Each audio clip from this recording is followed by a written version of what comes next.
Welcome back everybody to the post-game analysis. It was T1 versus SANDBOX. T1 was able to utilize their comp edge and pick up a win. SANDBOX tried to zone out Lux comp, something that they learned from LEC and LCS. It's a double fasting strategy coming in for the bottom lane, taking two mage champions onto the bottom lane.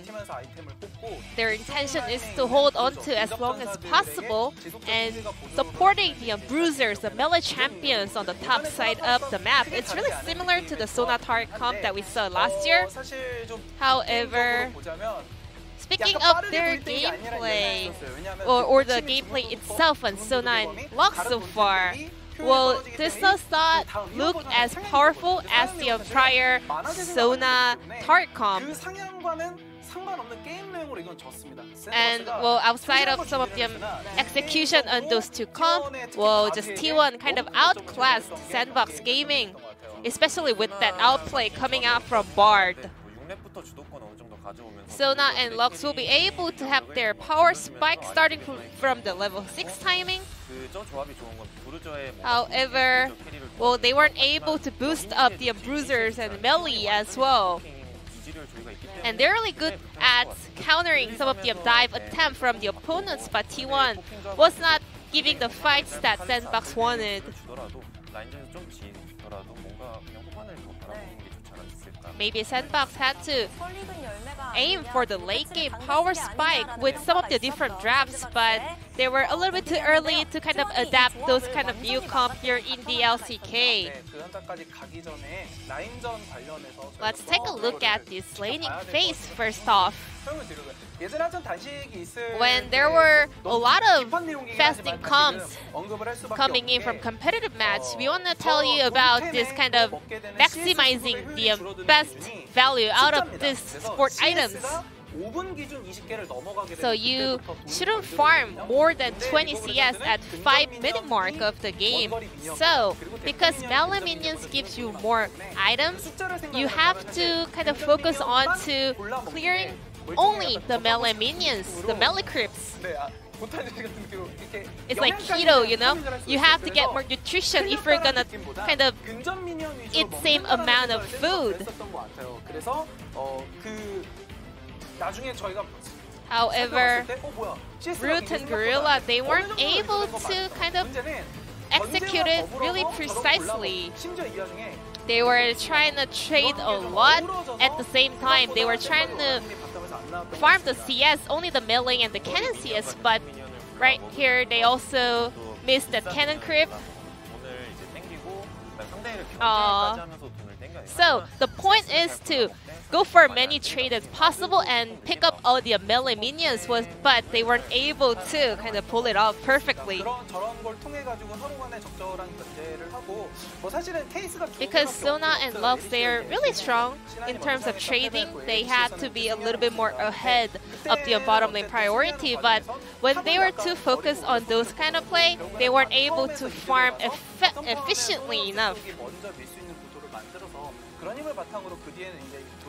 Well, Sona and Lux comp, they focus on the lane priority and then roam to the top side of the map to add more power and boost up their melee players. But before the point of the game was already over because of this early fight happened onto the bottom lane. T1 had really great setup, and this was about 12-minute mark of the game, but both of the support players on the side of SANDBOX didn't upgrade their quest, or rather they couldn't complete their quest. They didn't activate the Sight Stone. So if they had some of the wards available, maybe they could have more vision around the bottom lane, and also they could call in other laner for TP. And also we had a very critical TP mistake coming out from Irelia. Sona Lux moving towards that brush on the river. kind of reflects their intention that they're looking for a fight, but there was a TP mistake, and also the engage from T1 was really clean. So they were the one losing that combat. It seems like Aurelia was trying to TP onto a turret or a ward, but his mouse pointer was actually on the minimap, so he kind of TP'd onto the wrong side of the map. Well, also T1 was really good at answering that fight because because absorbed so many CC and aggro with his skill shots. SANDBOX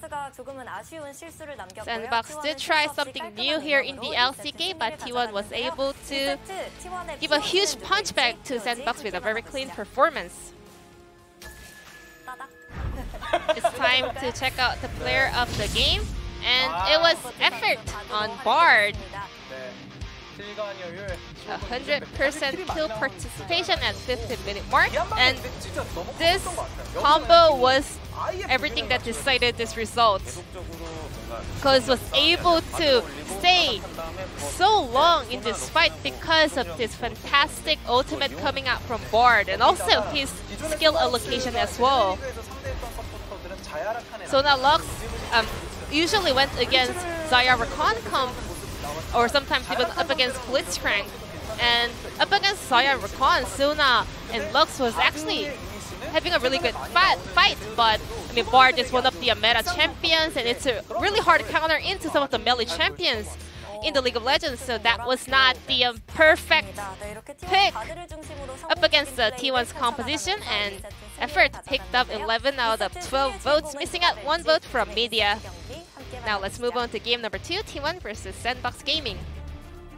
Thank you so much, G-Sun, as usual, for your glorious translation and the media letting us down once. Someone from the media wasn't watching the game. I think someone from the media... They saw the end and they're like, oh, he did a lot of damage. Let me vote for him. Like, do you know what I'm going to vote for? This is the most obvious not watch the game vote I've ever seen. We're going to need to exclude the media and just have a collective vote from Twitch chat. I think it'd be much... Great. I think that'd be much better. Because we know that the collective always gets it right. They could be the 13th vote. Yeah, I reckon. Maybe we could just replace one of the media. Maybe the guy that just voted. That works. Teddy. Yeah. I mean, Teddy did play very, very well, right? So it's, you know, we're ridiculing based on a lot of the things here. But we're going to have a look at the solo kill records. And this is why Can is out of luck, to be honest. 22 is an amazing stat, but 34 is much better. Yeah. That's going to stay there for a really long time. And he's got, what, 5 series after this to try to catch up.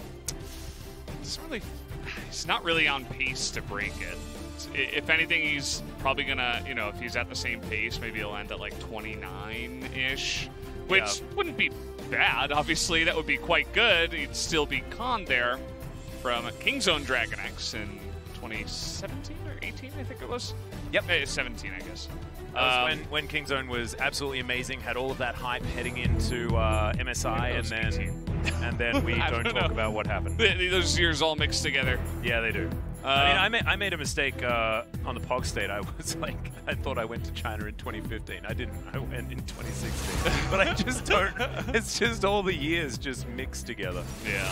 SANDBOX is going to ban away the Callista here. We'll see whether it's Callista, Blitzcrank, and then Bard, and then we'll try it again. No, not going to be the case. The set is going to be banned here this time, as that's Twisted Fate, Volibear, and then probably something like a Karma potentially, but Karma has been seeing a bit of a drop-off. Currently on this patch, she's 20% win rate. Not so good. Brad going to be banned. There you go. Love it. That's exactly what we need. They're learning. They are indeed. I mean, I think it's like almost 100% ban rate everywhere. Yeah, it's pretty insane. But he's just too good.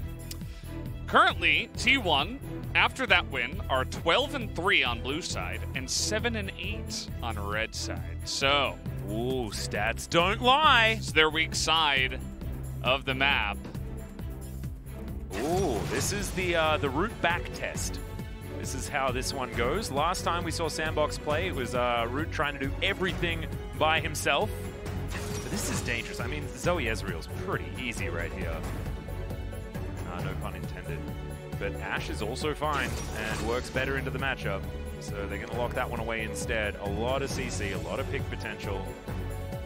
could be Aphelios Karma on the bottom side, and I'd actually quite like that. Gives you a lot more lane control. It's how they use it in the LPL. Most of the time you see Karma heading down bot lane just to try and win the lane, right? Because LPL does like to play for laning phase. But it's going to be 200 years under the sea, and we might fall asleep. Yep, we're going under the sea again, and it's a very popular pick for Gorilla. Does like to pick up that Nautilus quite a lot. Let me take a look here quickly. He's played 8 games of Nautilus, 8 games of Tahm Kench, and then his next is Thresh. Has a winning scoreline on the Nautilus here, and we're thinking about a Lee Sin. With the Volibear banned, I suppose that's the next best option. The Olaf is also taken out here. I actually wouldn't mind Rek'Sai. Because Rek'Sai and Zoe, fantastic together. Yeah. Rek'Sai in an isolated Lee Sin matchup, really good. So Cuz likes it as well. He debuted on this champion, got a quadra kill on it a few years ago. So I like to bring that up. I don't know why that one stuck in my mind, but he did do that. Rek'Sai was really strong back then. Yes, she was. And then it got to the point where like she got a new ultimate and you could dodge it with a flash. Yeah. And he was so sad. Oh man. Yeah. Well, times have changed. They have. You can't dodge that anymore. Yeah. We did just see a Rek'Sai have a lot of fun into a Lee Sin matchup. The Camille getting the respect she deserves. Going to be denied away from Kana, especially on red side. You can use that to even counterpick. Yep, I think it needs to be a Kennen ban after that, unless T1 want to get rid of it themselves, which I highly doubt. Quinn. Not again! No! Before Renekton. We'll see what they do ban. Karma ban. Okay. Don't mind it. Although I don't think it would have fit really into the SANDBOX composition. Especially with the players. Fate and Summit. Not really a couple of players that we like to see on the Karma. So find the Kennen button, SANDBOX, and we'll move on forward. Renekton ban. Oh, God. That's even the next level. Quinn ban. We need the Quinn. That happens sometimes where they ban Renekton here. It's Jace. All right, so Kennen's available now. That's pretty... I think they want to counterpick, though, for Canna, right? So I think this should be support or Cho'Gath, obviously. Teddy's a big old troll. That's what he is. Yeah, he's really just trolling. That's a shout out to himself. As Braum is going to be picked up, and of course, Braum pretty decent into any melee matchup, and will be good for the late game as well. Root's also going to join in. Oh man. Okay, 14 seconds to go now. Let's see what solo lanes SANDBOX have for us. LeBlanc. Pretty classic matchup into the Zoe. It's a Fate special. Is indeed. And what are we going to pick to go along with that in the top side? Cho'Gath. No, it has to be blind pickable. I think Kennen's probably going to be the choice.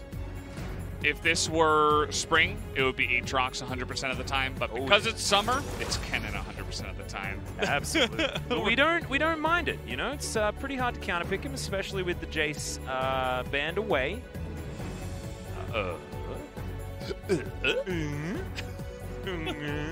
Yeah, no, we're going to go with the Sylas top lane. So, we're going to go with Kennen versus better Kennen up in the top lane. Yep. And this is the Canna special. You remember his stolen Kennen ultimate into the backline. That was one of our mad movies. Really good stuff. But where's Renekton, though? Oh my God. He didn't get picked or banned. Have we reached the promised land? Are we also going to see, like, first item Liandry's out of Kennen? Oh, yeah. And Kana. It doesn't even make any sense. Like, but we need it. Out of all the APs. Cuz builds it, you know. Oh, man. Just got to burn that health bar. Teddy's going to get some sick burning arrows going. Oh, damn right he is. Going to turn into a fire archer. Yep. Root's just going to spin around with his onslaught, burn everyone. Perfect. But I do like the lack of Renekton. I like the more standard composition here. I think Summit's Kennen is very good. I think Fate going to be far more comfortable.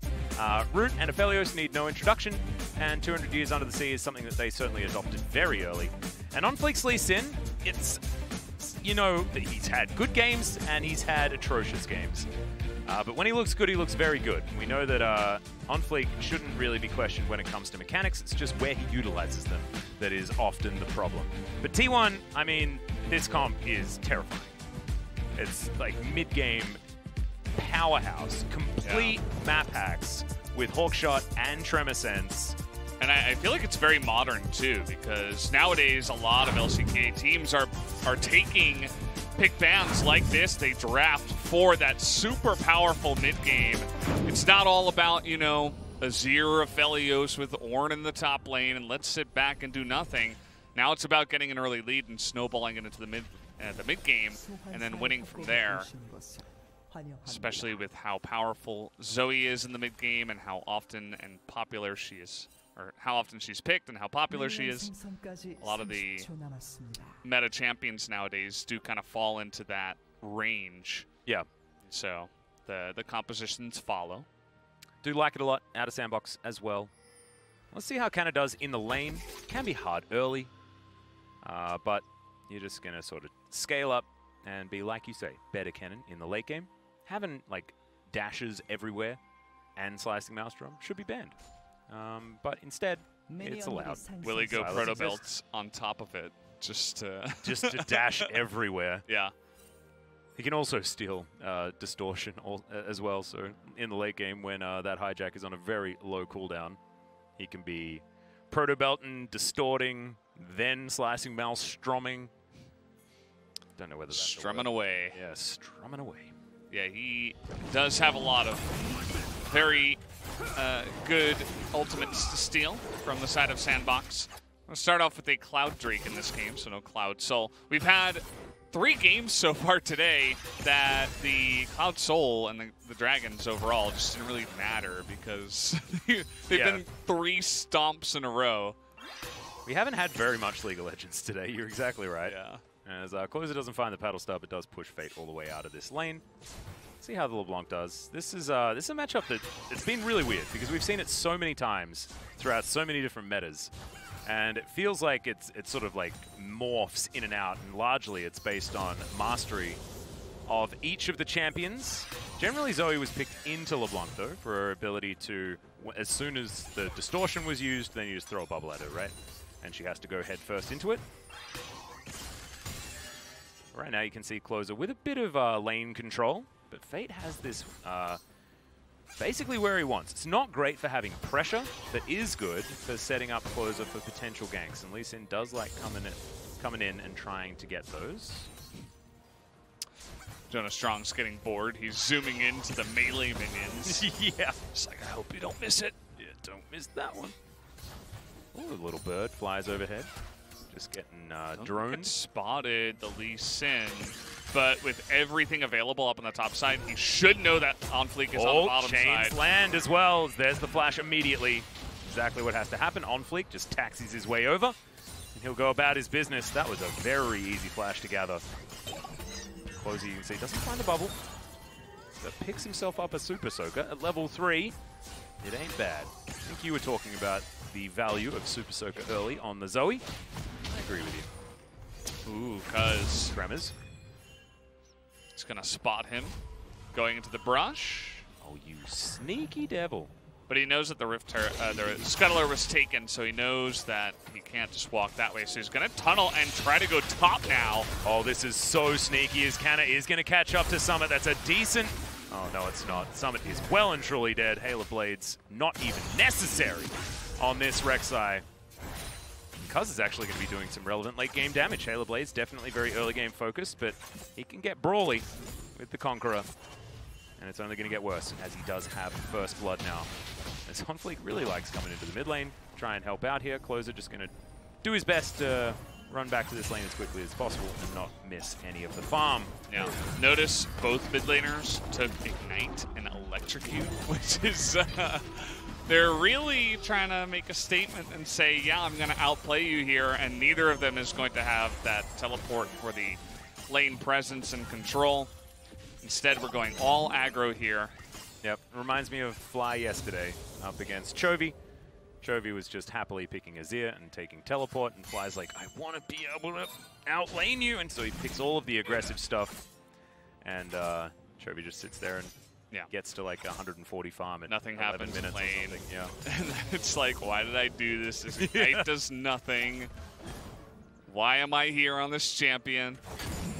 Wouldn't it be cool if I could change my summoner spells right now? Oh. You can if you take the Unsealed Spellbook. Yeah. I like Unsealed Spellbook on the Zoe. There's a lot of different spells that you can get alongside with your W, and then it's very good for Baron stealing. On top of all that. Yep, Portal Jump, certainly a very good ability for jumping into that Baron pit. Smite things away. Running around again. Outside. Closer picks himself up and Ignite. Ignite's a pretty good one too. Ooh. Only level 5. As on fleek, unseen at the minute. As Gorilla also. He's over there. Control Ward comes in.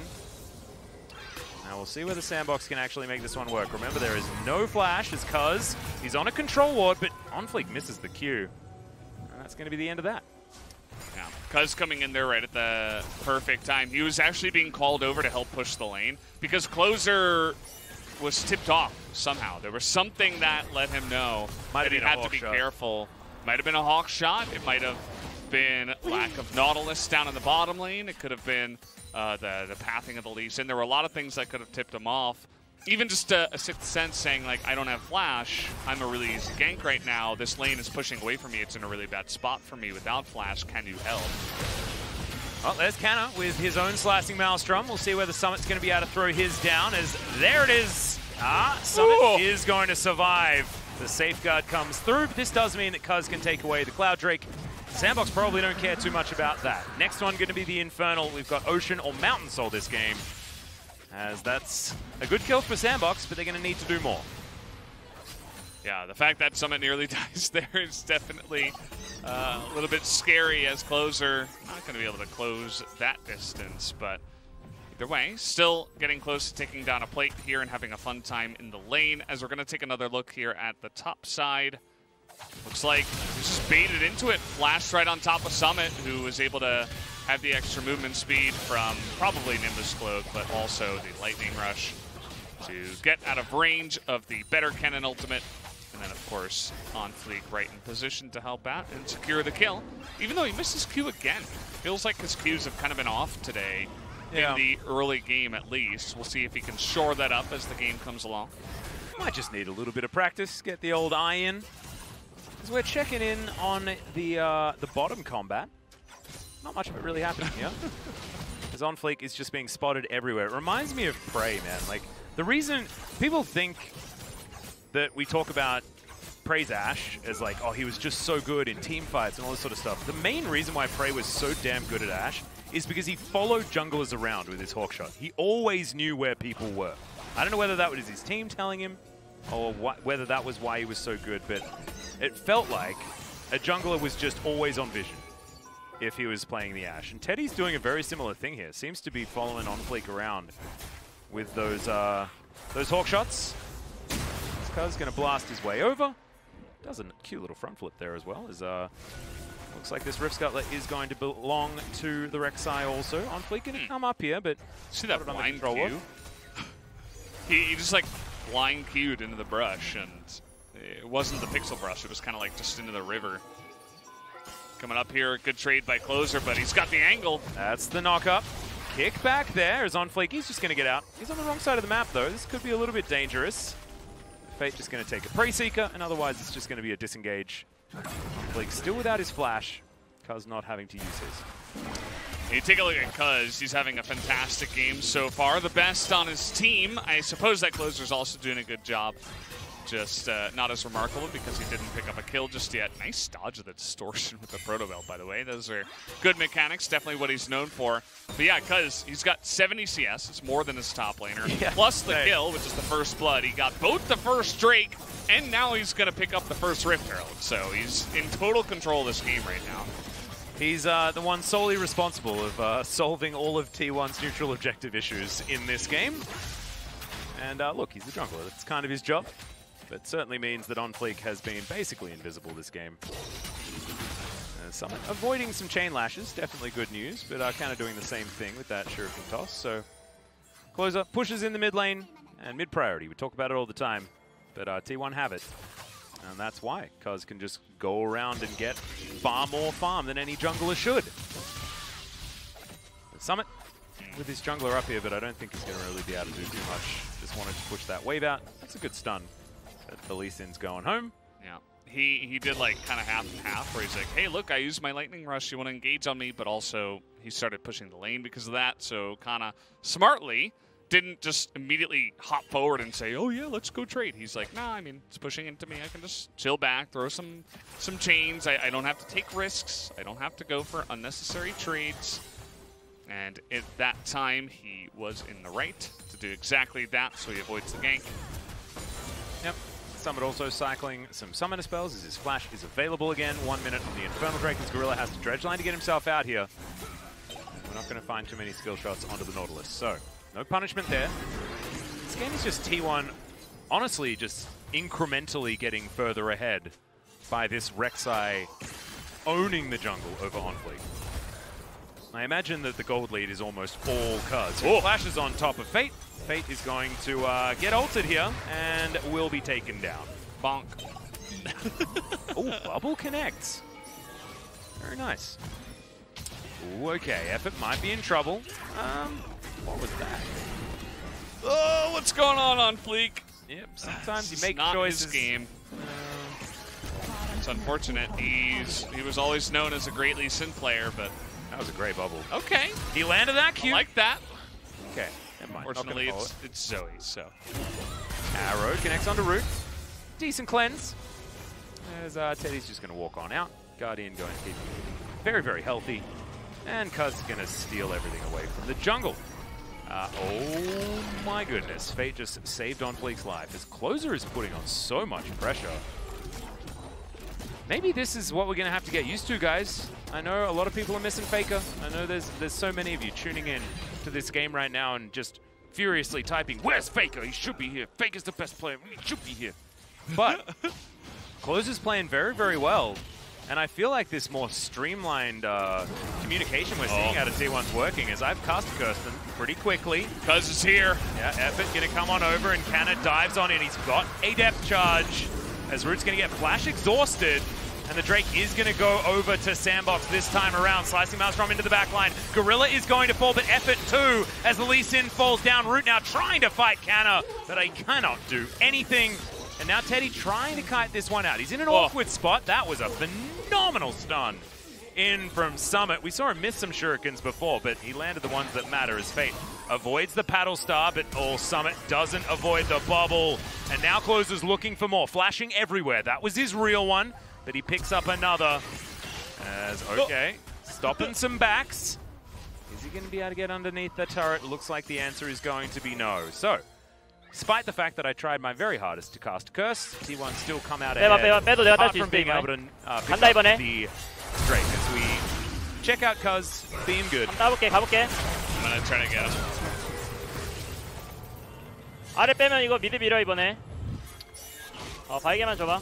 Saying like if he backs towards the bottom side, push mid, and then go towards Dragon. Either way, you can see this Dragon fight. So Closer, he was on a back, and remember, neither of the mid lanes have teleport, but LeBlanc was here. So T1 was behind. That was a great teleport that comes in from Summit as the front side is going well for T1, but the back side is, you know, some bottom combat going on there. And it wasn't very good for them as Teddy was unfortunately taken out here at the same time. And it was very unfortunate. Well, Fate's dead. Just going to get another one here, 1-0-1.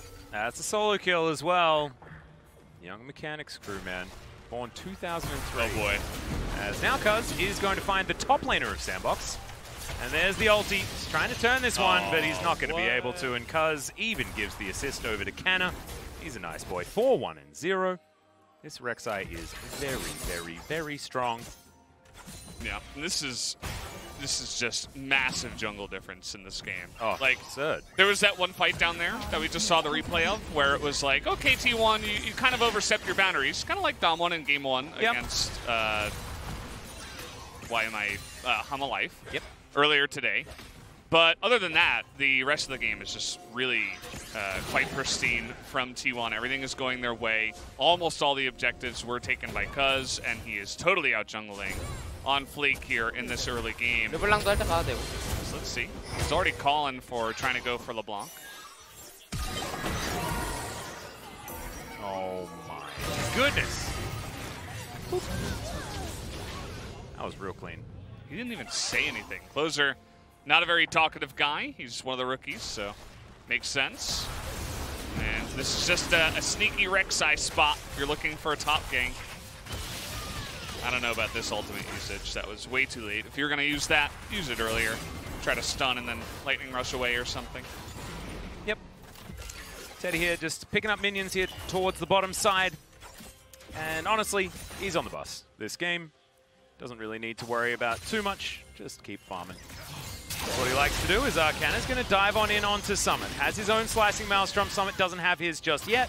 And now Canna's going to be able to grab, I believe, his 23rd solo kill, assuming the Kingslayer is going to come out. And there it is. Oh, Even survives. Damn, that was so close. The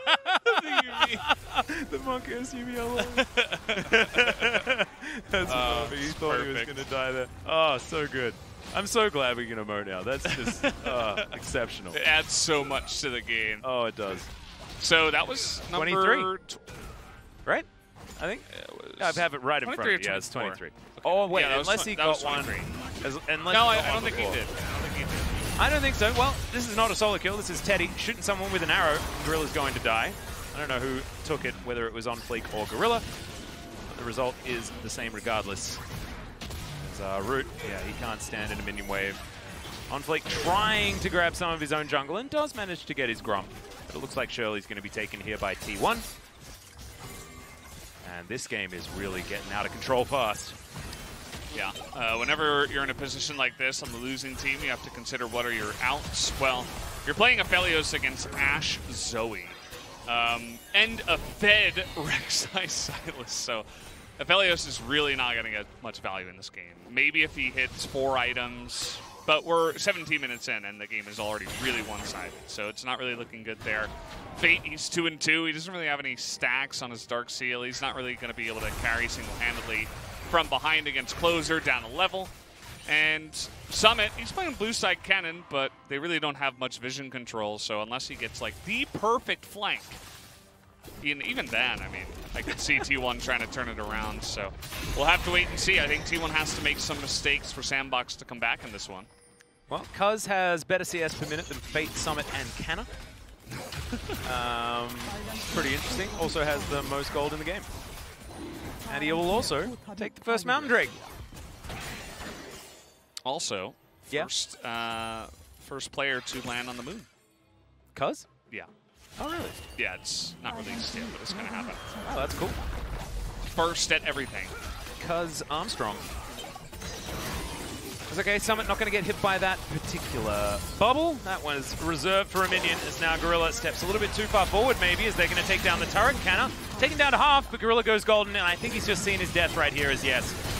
That is going to be the Braum passive. Oh no, but he is going to survive for the minute. Okay, Zoe picks up 1 kill, and now Root's just getting smashed by this T1 roster. A double comes down. Cuz steals the 3rd, so not going to be a pentakill here, but oh man. T1 are looking destructive against SANDBOX today. Are they going to go for the end here? No, they're not. It's T1. Yeah. Of course, in this case, I don't think he knew, but 18.5. Would have been fun for the today memes, you know, with all the games basically ending in that fashion exactly. One big team fight at around 20 minutes, and then the winning team, who has been dominating for the entirety of the game, just goes in and ends it. And at first, this looked way too aggressive. I'm like, okay, well, you don't really need to do that, but it actually made sense. Gets the stopwatch out of Gorilla. Summit, this is very desperate. He knows he's got one job, and it's to engage with this flash. And he says, better do it now. I mean, we're only going to be farther behind later. So he immediately dies. Root gets bopped on the head by the Zoe. And all of the dominoes fall from there. They're just way too far ahead. There's not much that SANDBOX's comp can do to come back in here. Oh, not going to get him. Oh, dear. That's a shame. Canna, yes, another one. Was that another? Yeah. Monk S. Yeah. Yumi S. Love it. Love. We need to get those on Twitch, I think. We've got a Twitter now. By the way, guys, if you aren't following LCK_global, make sure you do that. That's where all of your LCK news is going to be coming. It is, my God, a long time coming. We've been waiting for an LCK Twitter on the global side for a very, very long time, and finally it is here. So give it a follow if you still use Twitter. We also have an Instagram and stuff like that, but yeah, Twitter is something I've been really looking forward to. I don't think we have a global Instagram. Yeah, I think the LCK has an Instagram, but not a global. Yeah. Maybe we do. I don't know. I don't you think can so. look it up. Maybe in the future, but we definitely have a global Twitter that tweets in English. Mm-hmm. So absolutely check that out. Nobody is going to be foolish enough to approach this turret, so the skank isn't going to work. Look at all of the wards. Look at all of T1. Yeah. What the heck? How is SANDBOX supposed to get anywhere near the Baron Pit? They can't. Well, they're It's not. a bajillion wards. That's insane. And T1 also always knows where all of SANDBOX are all the time because they have Tremor Sense, like here, like Fate. Oh man, this game's rough. And the Hawkshot, of course, is what I meant as well. Meaning that Teddy can just keep track of everyone. There goes another drone. Oh, I see that 3 of them are now in the enemy red side jungle. And, yeah, I'm going to be giving my Pog vote over to Cuz. Yeah, I think we can write that one down now. I think that just makes sense. 161. What the heck? Yeah, he just... It's one of those games where you get an early gank, and then one of your laners is roaming, and then you're able to, like, eat one of the waves that comes in, and also you're not dying, so your uptime in the jungle is really high. And you get that early item, so you're clearing faster. It's kind of everything snowballs together. Yeah, not to mention you're also in a good matchup, and you get the early lead, and if OnFleek sees you, he has to run away, so you get everything. The world is your oyster. 100%. Not even just the jungle. You can roam wherever you want. So he was able to snowball that into tons of CS. And just get way far ahead. We'll see whether T1 do have a look at a Baron. There are a couple of pesky little wards around the area. Looks like OnFleek was able to get in something down. Teddy's going to shove this wave. Bubble lands on OnFleek. He may just be dead. Yeah, oh my god, the damage. Is the Paddle Star going to land? The answer's no, but the Sparkles will. And goodbye, Mr. Lee Sin. 4-0 and 2 now for closer. This guy's looking real good. It's another Zoe player, man. Another Zoe player. Yeah. Cuz also going to deny the blue buff steal that Fate was going for there. It looks like T1 might just head towards the Purple Worm. We'll see whether they actually start it up. They didn't catch that ward there on the edge. He's looking a little bit suspicious, and they should know. Yep, they saw the Paddle Star go the other direction as, oh my god, Hawkshot. What an ability. You see that TP out of gun? Yeah, I mean, he's looking for a team fight while they're taking down the Baron, I guess. By team fight, I mean, I guess he's looking to fight SANDBOX by himself. Mountain Drake available. SANDBOX is going to try and at least get a consolation prize, maybe, but I don't think they can do it. Yeah, you're exactly right. As Effort's going to dive on in. That Glacial Fissure was fantastic. Root was knocked up for a little while. As Gorilla is going to fall first. Now, 4 versus 5. All the vision here for T1. As the bubble connects onto OnFleek. Oh no, he's real dead. Canna grabs that kill.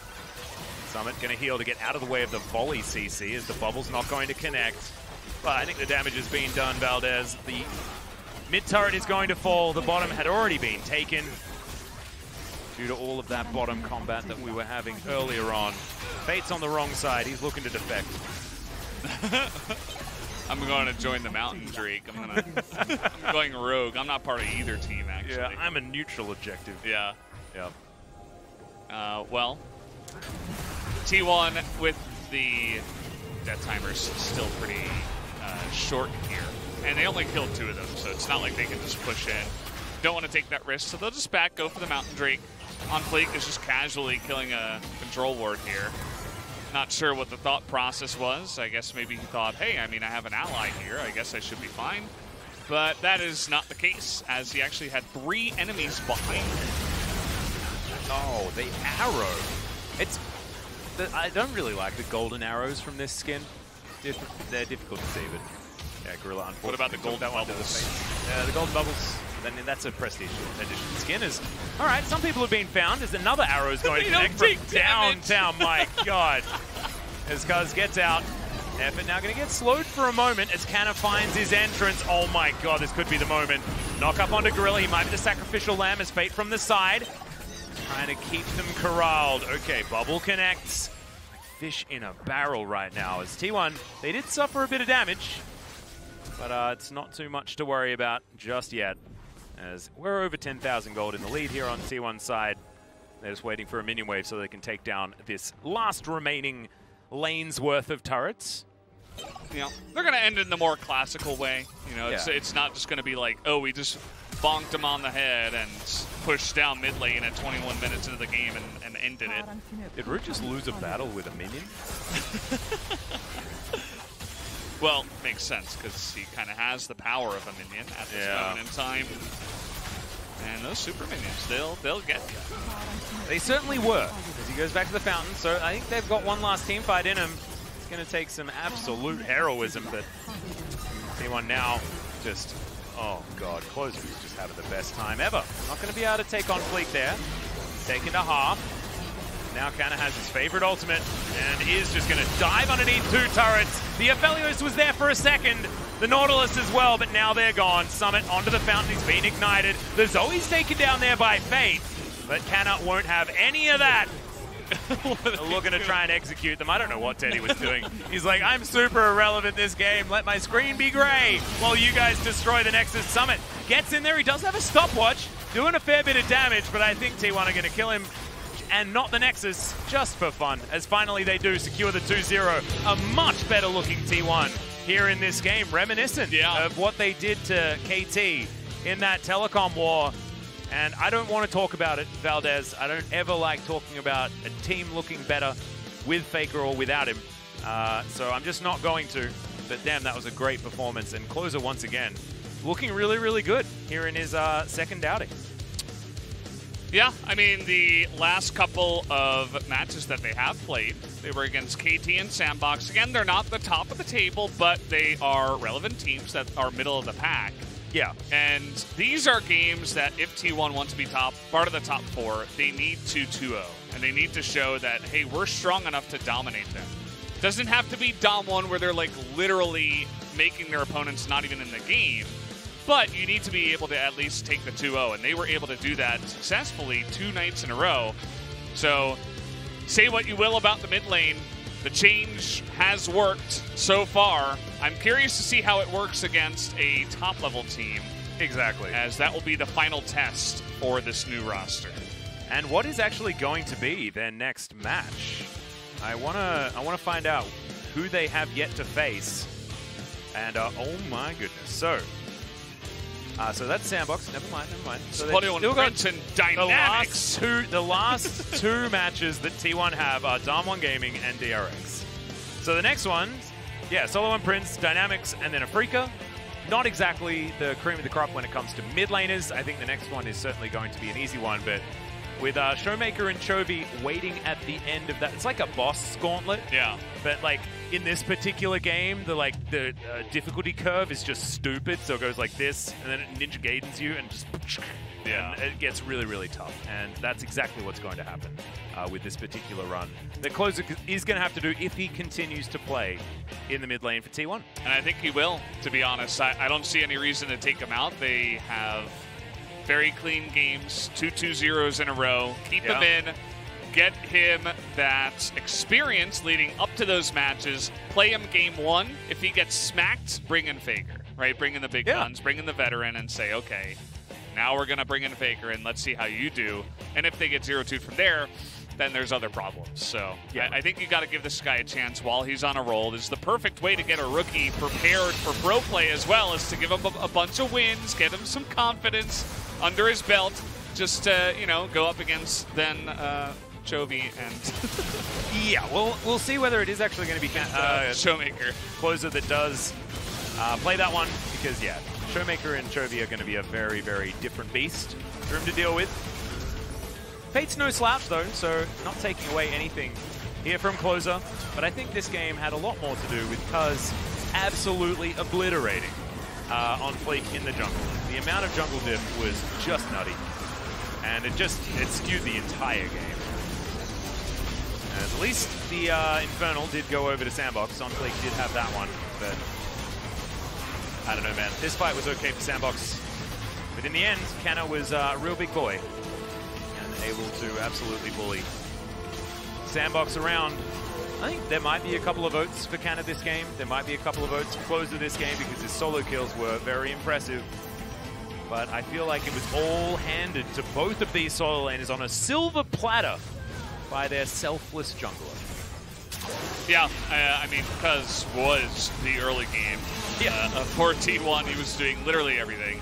So I think you just have to hand it over to him. But we'll see what the media has to say about that. Who they want to vote for. You know, maybe they'll go for Teddy because he's an AD carry. Could be. That's true. He is an AD carry. Shot them a lot with his bow and also hawk shotted too. So his hawk shots were actually good. They were. All sarcasm aside, they were fantastic. Had nothing to do with, well, I mean, it did have a lot to do with how they won the game, honestly, because it meant that on fleek was always in vision and Cuz could just do whatever he wanted. So I think at that point, 잘했다. That sounded like the, what's it called? 뭐야 이거 죽어주러 오는데? The Wilhelm scream? Is that what it's called? Do you know that? No. It's like the sound effect that was used in early... oh yeah, when the guy falls off the... yeah. It's used in Star Wars all the time, right? Yeah. That's exactly what he sounded like. I didn't know that scream had a name. It does. I just thought it was the one that everyone uses like William forever. or Wilhelm or something like that. Yeah. Maybe the collective can tell us exactly what was going on. As, yeah, I mean, the AD carries weren't super relevant in this game. Neither was on fleek. Did a bit of damage, but nothing in comparison to this Rek'Sai, which was utterly dominant. This is just T1 looking real good against SANDBOX, who were looking better. Like, SANDBOX came back after, you know, their first Yamato loss, and then did become, start to look better and better again, but just not against these top teams, man. It's just not, it's not happening. We've got so many gatekeepers. As Cuz is going to pick it up. Damn, Valdez, you're on fire today. 8 out of 12. Now let's see. Let's see who's voting. Where we got 1 for top and 3 for mid. Yeah. So, I just want to know who is voting for the mid lane. Maybe production's not happy that I called them out because they're not telling. Oh, they're right mid now. Observers. 1 observer voted. 1 mid observer. And 2 media. 2 media, baby. There we go. Wait, who was the top vote? Was that the 3rd media? That would be hilarious. Poor media, guys. Cuz. Getting bantered. That's really funny. And the observer was probably Jonas Strong because always. He likes to be a contrarian. He is an eclectic voter. Yeah. Absolutely.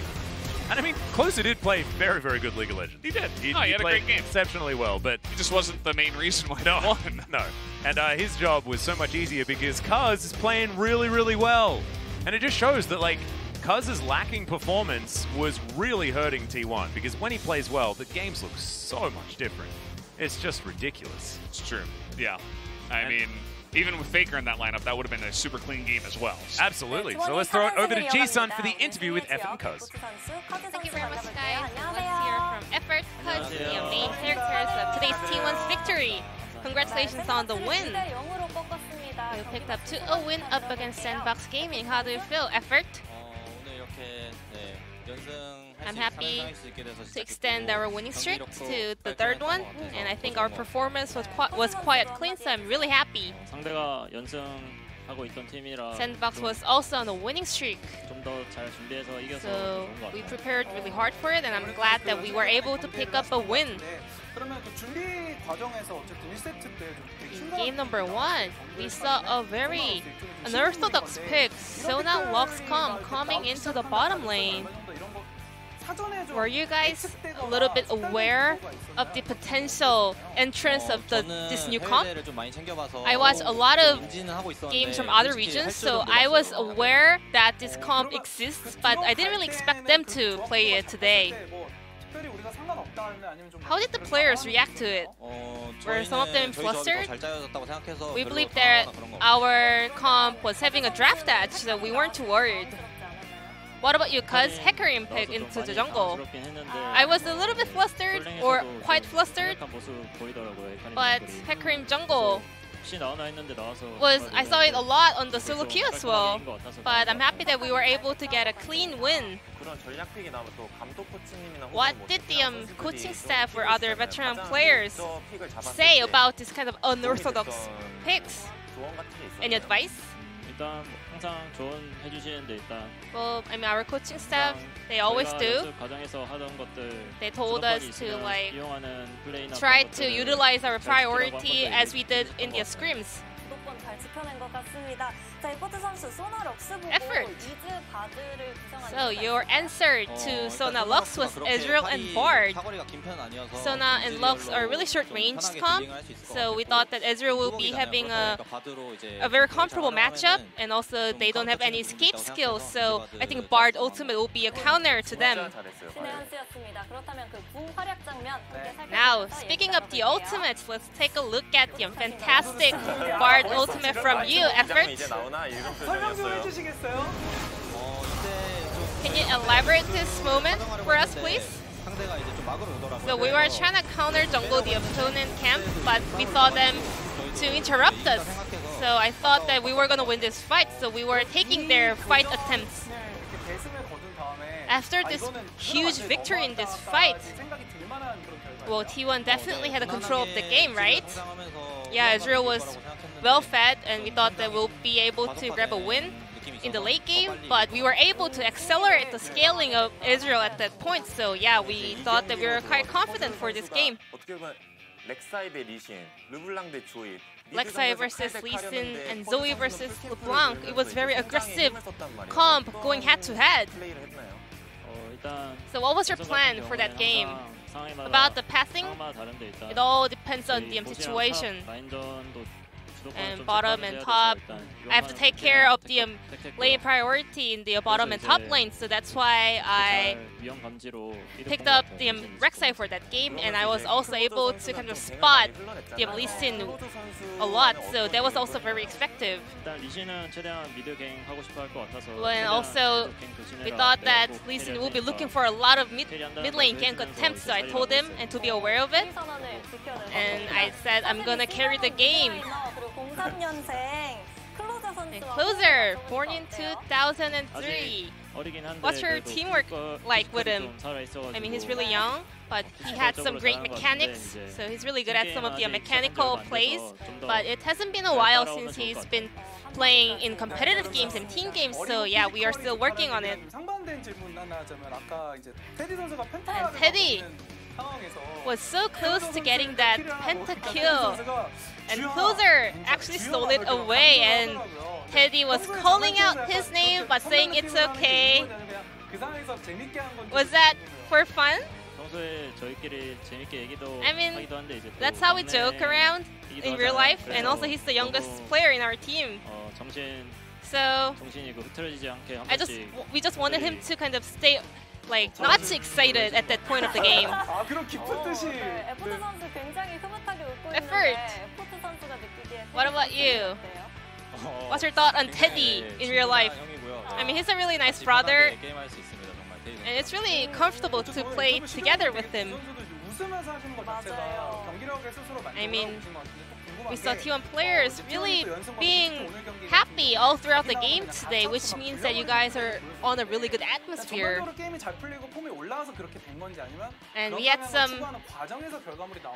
today we saw T1 going for a lot of Herald tries this time around. Was that intended, or was that like adapting to the given situation in game? I mean, we always wanted to like go for Heralds whenever we were able to, but now we have been improving a lot, so we were able to kind of go for more Herald tries. T1 is definitely speeding up here in the summer split, and your next opponent will be Seoreum Prince. And what's your mindset going into the hunt for the 4th match winning streak? Seoreum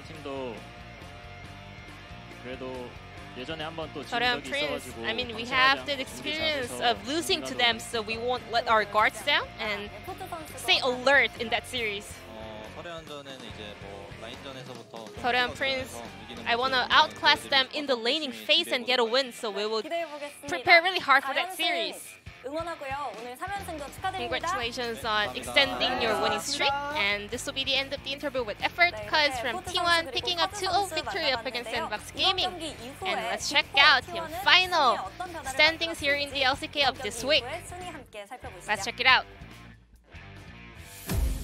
Thank you so much, Ji-sun, for the interview translation. Great to hear from Cuz and Effort, two players that we don't really hear from the most of when it comes to T1, so really nice to hear from them.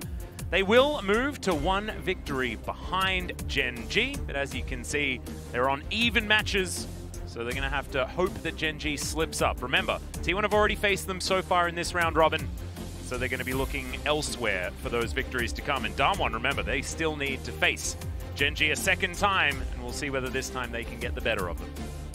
Yeah, and unfortunately for SANDBOX, that would have been a wonderful match to pick up to have a better shot at making it into playoffs. But it is T1, so it's not going to be an easy match. Oh, God. That, as here is Week 8, guys. And Thursday, last time, it was, I think, second match was Damwon versus Kingzone. Now we're just going to serve it up to you straight away. Get the Damwon Gen G action right out of the gate on Thursday. That's going to be the next matchup. That's going to be yourself, Brendan Valdez, and good old LS. And yeah, you were talking about SANDBOX having a rough time. Their next match is against DRX. That's going to be a tough one. Afrika versus Dynamics should be interesting still, certainly. A lot of LCK to go, as we still have a couple of weeks left. And then playoffs, and then Worlds, and we'll see exactly how the LCK is going to perform there as well. Make sure you guys check out the POX date. It is going to be released on Tuesday at 10 PM KST. Pretty sure. Double checking. That's off the top of my head. Pretty sure that's when it comes out. I've already seen it because, of course, you were there. Insider information. Yeah. And I'm going to go film Future Atlas's news segment, which is going to be a whole lot of fun. So I'm going to go do that. You guys go do whatever you want. We'll see you next week for more LCK action. Good night.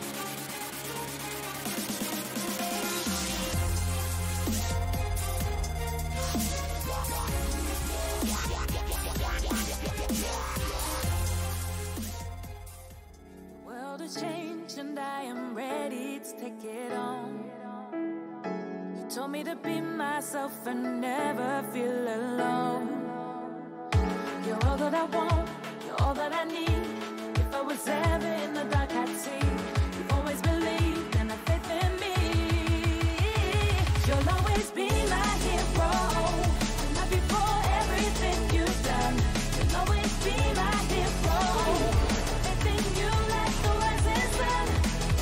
I feel so strong, I feel the freedom to be who I can be. Always be my hero.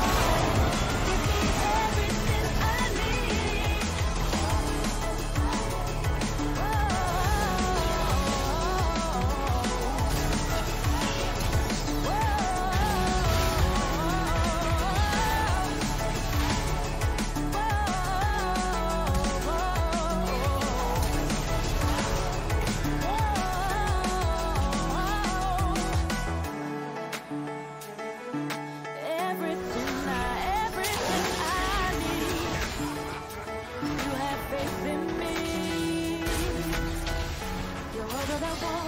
All that I need, if I was ever in the dark, I'd see. Always believe.